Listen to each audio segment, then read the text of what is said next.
तीर्थक्षेत्र पंढरीत विठुरायाच्या दर्शनाला वर्षाकाठी 1 कोटी भाविक दर्शन घेत असतात आणि यामध्ये जवळपास 50% महिला वारकरी असतात।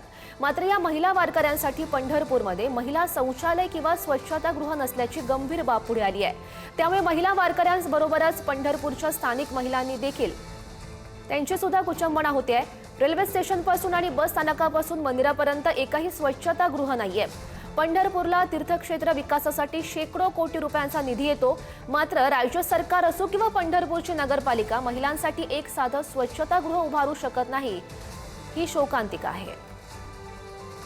वर्षाकाठी विठ्ठलाला कोट्याच्या संख्येने भाविक पंढरपूरमध्ये दर्शनाला येत असतात। आपण एकत्रित पाहिलं तर आषाढी यात्रा असेल, कार्तिक यात्रा असेल, या 4 प्रमुख यात्रा मोठ्या प्रमाणात पंढरपूरमध्ये भरतात। परंतु आपण जर एकत्रित पाहिलं तर पंढरपूरमध्ये महिलांची संख्या सुद्धा येण्याचं प्रमाण जास्त आहे। जवळपास 50% महिला सुद्धा पंढरपूरमध्ये दर्शनासाठी येत असतात। परंतु आपण जर एकंदरीत पाहिलं तर बस स्थानकापासून उतरल्यानंतर विठ्ठला मंदिरापर्यंत जाईपर्यंत कुठल्याही प्रकारचं महिलांसाठी स्वच्छतागृह नाही। काही महिला माझ्याबरोबर आपण त्यांच्याकडून जाणून घेणार आहोत। ताई, काय सांगाल की तुम्ही कुठून आलात आणि काय सांगाल की पंढरपूरमध्ये कशाचा अभाव तुम्हाला जाणवतो? मी पंढरपूरचीच आहे।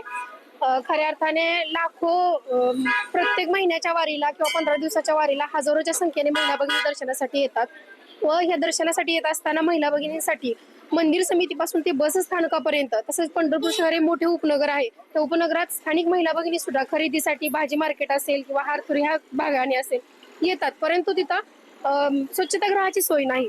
मग भाविक महिला भगिनींसाठी असो किंवा स्थानिक महिला भगिनींसाठी असो चांगल्या प्रतीचं जे काही आहे 2-3 स्वच्छतागृह तेवढी सोय पुरेशी नाही, अस्वच्छ असतात। तर चांगल्या प्रतीचं स्वच्छतागृहाची सोय व्हावी अशी प्रशासनाला मी विनंती करते। काही आणखी महिला आहेत, काय सांगाल ताई, तुम्ही कुठून आलात?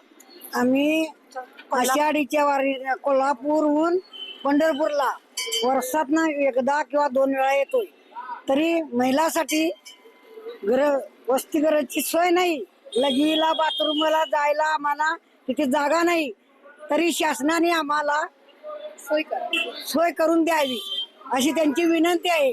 आम्ही तिथून लांब एवढ्यावरून आल्यावर इथे कसली सोय नाही तर आम्ही काय करायचं? इथे महिलांना प्रत्येक बहिणीला 5-5, 6-6, 2-2 हजार रुपये पाठवून दिल्यात नाही। इथे पंढरपुरात एक सुद्धा बाथरूमाची सोय नाही। त्याची सरकारानं आम्हाला विनंतीने, कळकळीच्या विनंतीने आम्हाला ते बांधून द्यावे। कॅमेरामन JD समी, माऊली डांगे, पुढारी न्यूज, पंढरपूर।